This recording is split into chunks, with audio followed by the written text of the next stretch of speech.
Hello again, people. I just got back from a holiday with some friends and family to the north of Portugal, Porto and Douro Valley and Braga, Guimarães. All really lovely places. I wish I could live in multiple places at the same time in Portugal because there are a lot of nice places. And when I see a new place, I always think it's better than my place. But then when I get back home again, I realize I'm in the right place. So I like the Silver Coast. It's a good region of Portugal for many reasons. Anyway, back into my reading and so on, and I came across a book recently called Debunking Howard Zinn. And it's in the vein of conservatives trying to take back all the glory and the beauty of Western civilization. Apologize for it, but you know, it's all about perspective. Howard Zinn had a point of view coming from a certain context, a certain place and time, and was critiquing Western civilization a bit, and the United States in particular. The book's name is The Alternative History of the United States, or An Alternative History, which says it all. It's an alternative history, a different point of view of the normal standard narrative of Western civilization, the United States, capitalism, etc. And then you have Grabar coming around saying that indeed, Western civilization is good. Columbus was good. Everybody was good. Abe Lincoln was a good capitalist, even though Karl Marx and Friedrich Engels hadn't invented the term capitalism when Abe was growing up and becoming president of the United States and, you know, the helm of the North during the Civil War. So everybody can have a perspective and defend, you know, good things about a culture or a particular historical point of view, or critique things about history and culture from a particular perspective. And I find it all interesting. Her arguments are very good ones, and like Steven Pinker, The Better Angels of Our Nature, etc. Other books, you know, of course, Western civilization is amazing, but you know, it didn't just invent itself. It's not a thing. It's the way we look back on history and we come up with terms. And if one wants to be fast and loose with terms, then let's say Nancy Pelosi, a senator from the United States, is a raging communist, evil lunatic, you know. And Western civilization is the best thing since sliced bread. And then we can define what we mean by Western civilization. How far back do we want to go? A lot of Western civilization nuts go back to Plato or whoever, the Bible, and they get all their, you know, their deep perspectives from those ancient texts and bring them forward. But, you know, it's an emerging thing. And the history of the West, however you want to define that, is broad and deep and complex. So whatever. You want to apologize for the West and everything that it represents? Go right ahead, because the West is great. But all of this implies that, to me anyway, that we can't imagine something better. We can't see a way forward that might be radically different from the past. And we struggle vigorously to maintain our idea about our civilization, our culture, our identity, whatever. And, it becomes this big fight between sides, those that critique the West or the United States, like Chris Hedges, and those that defend it, like the author of Debunking Howard Zinn. And I can see all sides of the argument, but I can also see that given our circumstances today, there may be other ways of organizing and running society and different kinds of economic systems and cultures moving forward that might be heads and tails better than Western civilization or Eastern or whatever. Is communism part of Western civilization because, it emerged in the West? Are we going to call it Russian and therefore other than the West, even though Russia for a long time has been seen as a part of Europe? I don't know.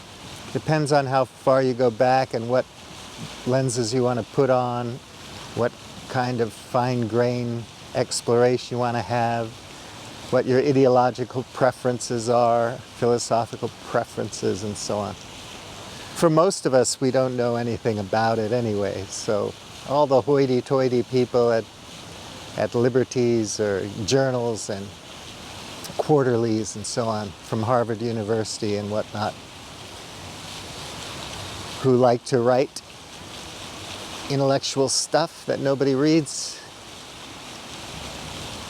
I mean, most of us just don't know, don't care. We just think, I grew up in pick a place, Oregon, on a ranch or a farm or in the city, and I believe these things. We don't question where our beliefs come from, why we have our perspectives. Some people do. I think what she was writing in her critique of Howard Zinn is very honest, reasonable, and I find it really interesting, but I also find Howard Zinn, his perspective on things interesting, and I think they're valid. If people want to, talk about the bad things that happened to the losers or the people who were colonized or whatever, I think it's fair play to do that. I also don't think that Columbus was just a raging evil maniac that wanted to destroy indigenous people. When I was in Braga and Douro, and you look at the Roman remnants Roman things that are still here in Portugal. The Romans were here before Portugal was Portugal. And you think about the Celtic history and the Moors and all these different perspectives over time, I can't imagine how those people felt about Catholicism, what it meant to them. Our guide, Pascal, was talking about discipline and how it's important to take the religion seriously.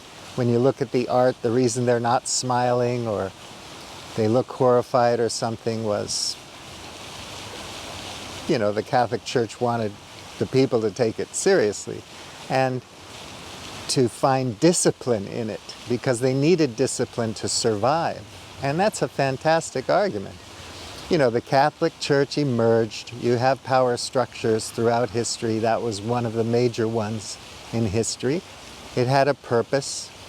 Yeah, there were the bosses and the kings and the princes and the priests and the bishops and the popes. And then there were the normal people who were illiterate and didn't understand any of it, but just looked in awe at the statues and thought about the Virgin Mary in various ways and thought about the sacrifice of Christ in various ways. And it was meaningful. It was a direction for their life.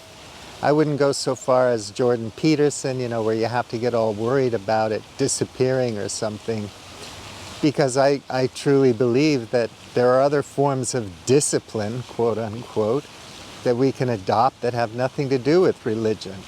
It can be science, critical thinking, sense-making, and other things. These disciplines can help us make sense of the world and make meaning in the world. And these are things we can identify with as powerfully as we can with a mythical God or an image of the Virgin Mary or Christ on the cross. And if we imagine, we can come up with these things without too much difficulty. So I don't think it's an either-or proposition, either we get back the church and the meaning that comes with that, or we lose our discipline and our meaning and our community.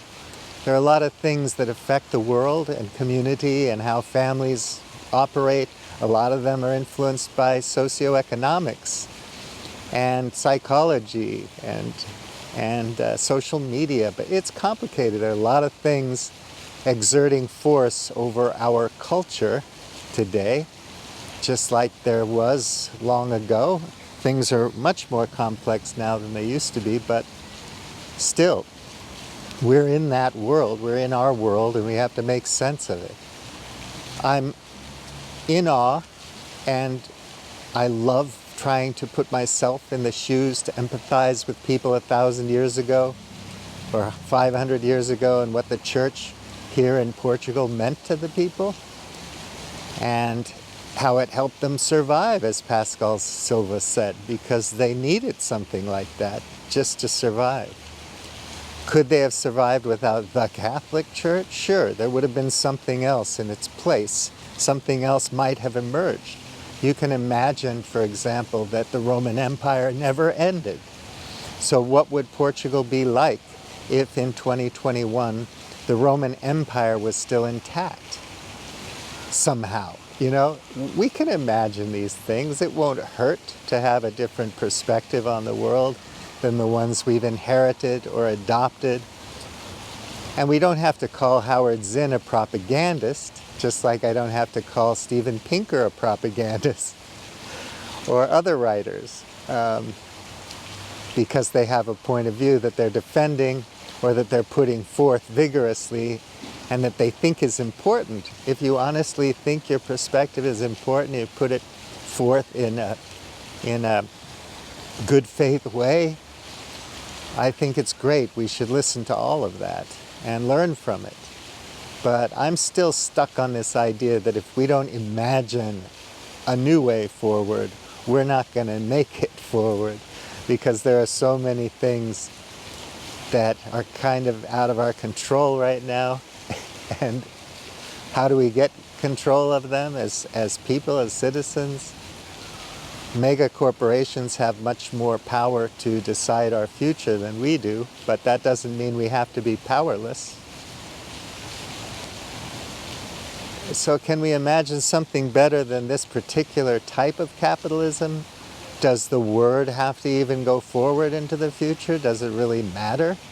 Which capitalism? 19th century Karl Marx and Engels capitalism, or something else, some newer definition of it? I, for example, don't think a business person is necessarily a capitalist, and there are rent seekers in all kinds of systems, not just capitalism. Social democracy and so on and so forth. What's good? I don't know, but maybe we can think of something. Maybe it's time we did, because I think time's running out, quite frankly, in terms of our current paradigm. So defending Western civilization academically, I think it's great. Is it perfect? Hell no. It's not. And no other civilization was. So what do you want to pick? Ancient Hawaiian civilization, or Maori civilization, or Mayan civilization, or Roman civilization, or ancient Babylon, or ancient Iranian, Persian? Go ahead, take your pick and defend it. There are good and bad elements to all of it, I guess. I hate to sound Trumpian, but there probably are. Millions and millions of people have lived under all kinds of different systems and found a way to survive. Hence, we're here now, today, billions of us. And we all don't hold the same point of view. So there are multiple perspectives through which we can see the world and interpret the world, and history for that matter. Who's absolutely right? No one. So I would say crack the book, read Debunking Howard Zinn, and also read Alternative History, or if that's the title, Howard Zinn's popular book. Try to understand both points of view, perspectives, and think, well, what do you think? Is it somebody's definition of Western civilization that's going to see us through this century of global warming and insane buildup of high-tech AI weapons? We're still concerned today with wiping each other out like we were thousands of years ago. All these kingdoms in Portugal that fought and then coalesced into a country and fought other empires and other cultures for domination here in the Iberian Peninsula. What emerged? And then there was a period of dictatorship, and now there's a period of social democracy. What's best? I don't know. Anyway, that's all in the past now. Salazar and other people, it's in the past. What are we going to do now under these circumstances? Well, I know one thing for sure. Circumstances will dictate what happens to us. We're going to have to improvise and adapt, whether we like it or not. It's only a question of how much agency, sovereignty, intention, creativity is left to us at the end of the day to affect our communities and our lives and our cultures.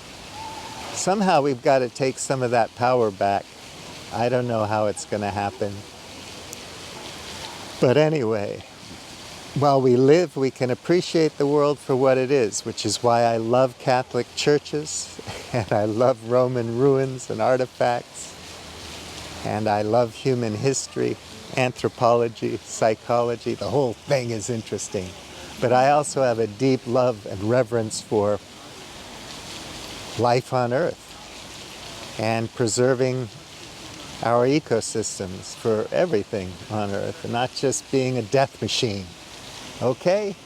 We don't have to kill witches anymore. We don't have to have an inquisition. We don't have to lop off heads like the Jacobin. Stalin doesn't have to murder all his enemies and starve people to death in gulags. And we don't need another Hitler in the form of a Donald Trump or a Donald Trump look-alike, even though obviously Donald Trump isn't a Hitler. He's a clown, but whatever. People love that because they think that a clown is going to defend their civilization from the other people.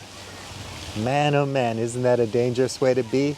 When you're mounting machine guns on robotic dogs, and you have drones that can fly around and acquire a target from space and decide when to fire a missile without any human intervention. And you have sea level rise, and you have climate change, fires and all that shit. And what the fuck people talking about asteroids hitting the planet and it's really being directed by an angel to wipe out the world so that Jesus can make it all right again.